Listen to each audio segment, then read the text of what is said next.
नमस्कार। शनि साधना के हमारे इस कार्यक्रम में एक बार फिर आप सभी का स्वागत है। मैं आपका ज्योतिष मित्र पंडित हिमांशु ने आप सभी का स्वागत करता हूं और उम्मीद करता हूं कि आप सभी श्रावण मास में भगवान शिव को प्रसन्न कर रहे होंगे, उनकी पूजा पाठ कर रहे होंगे और कुशल मंगल होंगे। श्रावण मास चल रहा है तो आप सभी जो सनातन बंधु हैं उनको मेरी एक सलाह है, उस सलाह पर अमल करेंगे तो निश्चित रूप से आपको फायदा होगा। देखिए, हर सीजन के हिसाब से लोग कपड़े पहनते हैं। बारिश हो गई तो रेनकोट पहनेंगे, ठंड होगी तो आप थोड़ा सा वुलन कपड़े पहन लेंगे, गर्मी में अलग कपड़े पहनते हैं।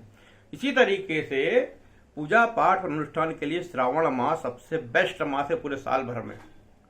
कारण इस समय भगवान भोलेनाथ ने पूरी सृष्टि का चार्ज अपने हाथों में ले लिया है और उनका प्रिय मास चल रहा है। पाखंड से बचने की सलाह दूंगा आपको। पाखंड में किसी के चक्कर में मत आइए, आप अपना काम खुद कीजिए, निरंतर सच्चे मन से भोलेनाथ का स्मरण कीजिए, साधना कीजिए।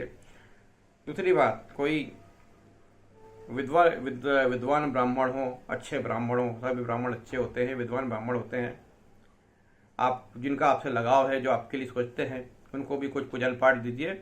और श्रावण मास में भोलेनाथ के जो सबसे अच्छे अनुष्ठान है, जैसे महामृत्युंजय है, रुद्राष्टक है, शिवलीला अमृत है, बहुत सारी चीजें हैं, रुद्राभिषेक है, अनेक प्रकार से अभिषेक भगवान का किया जाता है।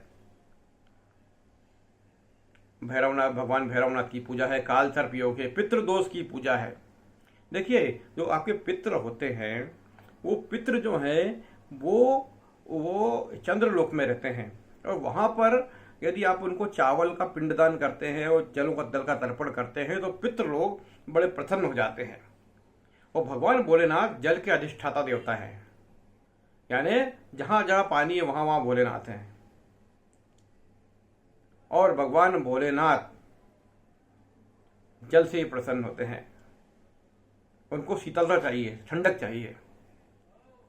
तो आप एक काम कीजिए कि श्रावण मास 29 दिन का श्रावण मास है और श्रावण मास के शायद मेरे ख्याल से अब दूसरा सोमवार स्टार्ट होने वाला है। बाकी बचे हैं 3 श्रावण सोमवार बचेंगे, एक अभी जो आने वाला उसको मिला के 4। तो 4 श्रावण मास में किसी भी पंडित जी को बुलाइए, थोड़ा धन खर्च कीजिए, उनके अपने निमित्त भगवान शिव का कुछ भी अभिषेक या भगवान शिव को कोई स्तोत्र का पाठ करवाइए, खुद भी कीजिए, महामृत्युंजय का पाठ कीजिए।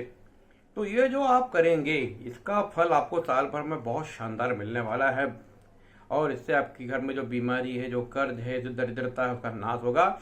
और इस मास में जो रविवार आता है उस रविवार के दिन पितरों को आप तर्पण भी कीजिए, क्योंकि देखिए जल बरस रहा है और आप उसमें पिंडदान करते हैं तो तुरंत वो पितरों को मिलता है। आपके पितर बड़े प्रसन्न होते हैं।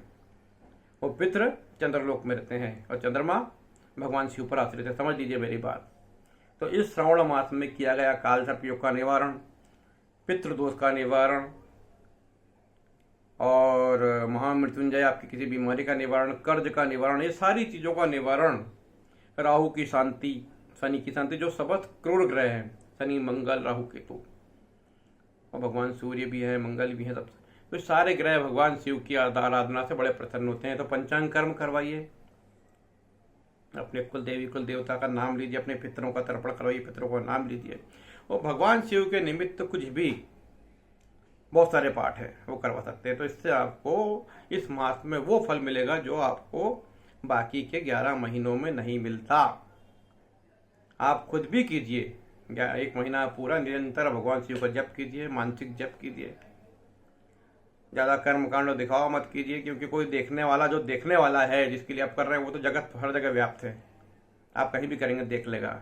फोटो खिंचवाने की या सेल्फी लेके आप पब्लिक को दिखाएंगे, लेकिन वो बगैर सेल्फी के आपको देख लेगा। तो सोच समझकर इस महीने का लाभ उठाइए और पुण्य कमाइए। पुण्य अर्जित होगा तो धन बढ़ेगा, धन बढ़ेगा, वृद्धि बढ़ेगी, बरकत होगी और परिवार उन्नति को प्राप्त होगा। मेरी सलाह पर अमल कीजिए, आपको निश्चित रूप से अच्छा लाभ होगा। मेरे चैनल को सब्सक्राइब करते रहें, मेरे चैनल को शेयर करते रहें। ज्योतिष से जुड़ी हुई समस्या हो तो आप मुझसे संपर्क कर सकते हैं। नमस्कार।